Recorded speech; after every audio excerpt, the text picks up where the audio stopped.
നമസ്കാരം. നമ്മൾ ഇന്ന് തൃശ്ശൂർ ജില്ലയിലെ ഒരു ഒരു പ്രത്യേകതയുള്ള ക്ഷേത്രത്തെക്കുറിച്ചാണ് സംസാരിക്കുന്നത്. ശ്രീ എലവള്ളിക്കാവ് ചൊവ്വ ക്ഷേത്രം. അതെ. നമുക്ക് കുറച്ച് വിവരങ്ങൾ കിട്ടിയിട്ടുണ്ട്.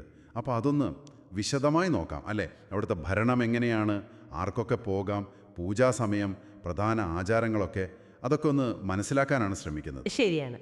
എനിക്ക് ഇതിൽ തുടക്കത്തിൽ ശ്രദ്ധിച്ചൊരു കാര്യം, ഇത് നമ്മൾ സാധാരണ കാണുന്ന പോലത്തെ ഒരു ദേവസ്വം ബോർഡിൻ്റെ കീഴിലല്ല ഈ ക്ഷേത്രം വരുന്നത് എന്നുള്ളതാണ്.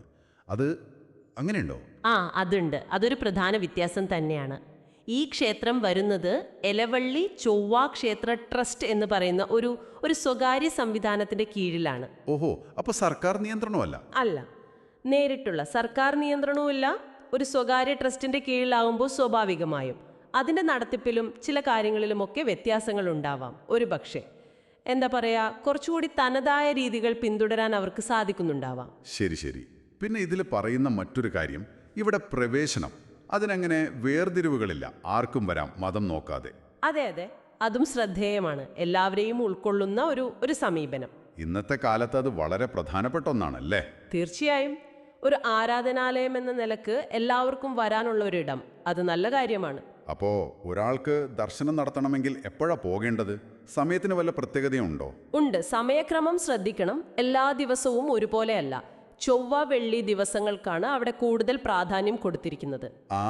ചൊവ്വ ക്ഷേത്രം എന്നു പേരുള്ളതുകൊണ്ട്. അതെ. അപ്പൊ ആ ദിവസങ്ങളിൽ രാവിലെ ഒരു 7:30 മുതൽ ഉച്ചയ്ക്ക് 12:30 വരെ. ഓക്കെ. പിന്നെ വൈകുന്നേരം 5 മണി മുതൽ 7 മണി വരെയും ക്ഷേത്രം തുറന്നിരിക്കും. ഇത് ചൊവ്വയും വെള്ളിയും മാത്രം? അതെ, ചൊവ്വ വെള്ളി ദിവസങ്ങളിലെ കാര്യമാണ് ഈ പറഞ്ഞത്. മറ്റു ദിവസങ്ങളിൽ ചിലപ്പോൾ വ്യത്യാസമുണ്ടാകാം. അത് പോകുന്നതിന് മുൻപ് ഒന്ന് അന്വേഷിക്കുന്നത് നല്ലതായിരിക്കും. ഈ ചൊവ്വ വെള്ളി ദിവസങ്ങളിൽ വേറെ എന്തെങ്കിലും പ്രത്യേക ചടങ്ങുകളുണ്ടോ? ഇവിടെ മുട്രിക്കൽ, ഗുരുതി എന്നൊക്കെ കാണുന്നുണ്ട്. അതെന്താണ്? അതും പ്രധാനമാണ്. ആ ദിവസങ്ങളിൽ, അതായത് ചൊവ്വയും വെള്ളിയും, രാവിലെ ഒരു 10 മണി മുതൽ 12 മണി വരെ മുട്ടറിക്കൽ എന്ന് പറയുന്ന ഒരു ചടങ്ങുണ്ട്. മുട്ടറിക്കൽ? അതെ. സാധാരണയായി തടസ്സങ്ങൾ മാറാനൊക്കെ ചെയ്യുന്ന ഒരു വഴിപാടാണ്. നാളികേരം ഉടയ്ക്കുന്ന രീതിയൊക്കെ ആവാം. ശരി. പിന്നെ ഉച്ചയ്ക്ക് 12:30 മുതൽ 2:30 വരെയാണ് ഗുരുതി എന്ന പ്രധാന ചടങ്ങ്. ഗുരുതിയോ? അതെന്തായിരിക്കും? ഗുരുതി കുറച്ചുകൂടി എന്താ പറയാ, ശക്തിയുള്ള ഒരു സമർപ്പണ രീതിയാണ് പല ക്ഷേത്രങ്ങളിലും. ഇവിടെ അതിൻ്റെ വിശദാംശങ്ങൾ ഈ കിട്ടിയ വിവരങ്ങളിൽ ഇല്ല. പക്ഷെ അതൊരു പ്രധാനപ്പെട്ട ചടങ്ങാണ്. പിന്നെ ഈ സമയത്ത് അന്നദാനവും ഉണ്ടാകും എന്നും പറയുന്നുണ്ട്. ഓ, അന്നദാനവുമുണ്ടോ? അതെ. ചൊവ്വയും വെള്ളിയും ഉച്ചയ്ക്ക് ഈ ഗുരുതി സമയത്ത് അന്നദാനം ഉണ്ടാവും. എന്നാൽ എല്ലാ ആഴ്ചയിലും ഇത് നടക്കുമോ? എല്ലാ ചൊവ്വയും വെള്ളിയും? അതോ വല്ല മാറ്റവും ഉണ്ടോ? ഇല്ല, എല്ലാ ആഴ്ചയിലും ഇല്ല. ചില പ്രത്യേക മാസങ്ങളിലും ദിവസങ്ങളിലും ഈ മുട്ടറിക്കലും ഗുരുതിയും ഒഴിവാക്കാറുണ്ട്. അങ്ങനെയോ? ഏത് ദിവസങ്ങളിലാണ്? വൃശ്ചികം, കർക്കിടകം മാസങ്ങളിലില്ല. പിന്നെ മകരമാസത്തിലെ ചില പ്രത്യേക ദിവസങ്ങളിലും ഒഴിവാക്കും. ഓക്കെ. അതുകൂടാതെ നമ്മുടെ പ്രധാന വിശേഷ ദിവസങ്ങളില്ലേ, ശിവരാത്രി, പിന്നെ വിദ്യാരംഭം, ഓണം, വിഷു, അങ്ങനെയുള്ള ദിവസങ്ങളിലും ഈ 2 കർമ്മങ്ങളും ഉണ്ടാവില്ല. അപ്പോൾ ആ ദിവസങ്ങളിൽ സാധാരണ പൂജകൾ മാത്രം? അതെ, സാധാരണ ദർശനവും മറ്റു പൂജകളും ഉണ്ടാവും. പക്ഷേ ഈ പ്രത്യേക ചടങ്ങുകൾ ഉണ്ടാവില്ല. അതിന് അതിൻ്റെതായ ആചാരപരമായ കാരണങ്ങൾ കാണും. ക്ഷേത്രത്തിലെ പ്രധാന ഉത്സവം എപ്പോഴാണ്? അതും ഈ വിവരങ്ങളിലുണ്ട്? ഉണ്ട്. അവിടുത്തെ വാർഷിക ഉത്സവം വരുന്നത് മകരം 10-നാണ്. മലയാള മാസം മകരം 10. മകരം 10? അതെ.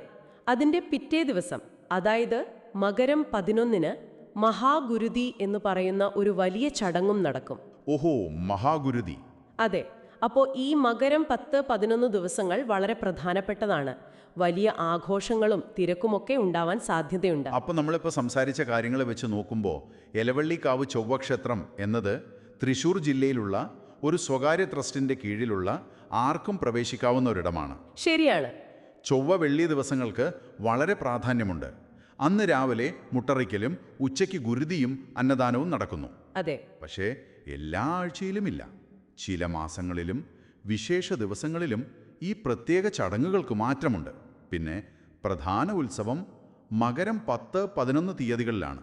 ഇത്രയുമാണ് പ്രധാന കാര്യങ്ങൾ അല്ലേ? അതെ. കിട്ടിയ വിവരങ്ങൾ വെച്ച് നോക്കുമ്പോൾ ഇതൊക്കെയാണ് മനസ്സിലാവുന്നത്. ഇതൊരു സാധാരണ രീതിയിൽ നിന്ന് കുറച്ച് വ്യത്യസ്തമായ അതിൻ്റേതായ ചിട്ടവട്ടങ്ങളുള്ള ഒരു സ്ഥലമാണെന്ന് തോന്നുന്നു.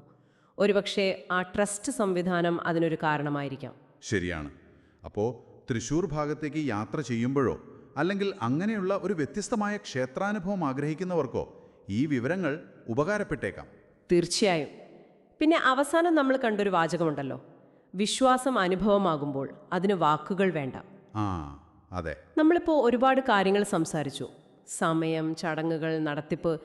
പക്ഷെ അതൊക്കെ അറിയുന്നതും അവിടെ നേരിട്ട് പോയി ആ ഒരു അനുഭവം നേടുന്നതും തമ്മിൽ വ്യത്യാസമുണ്ടാവും.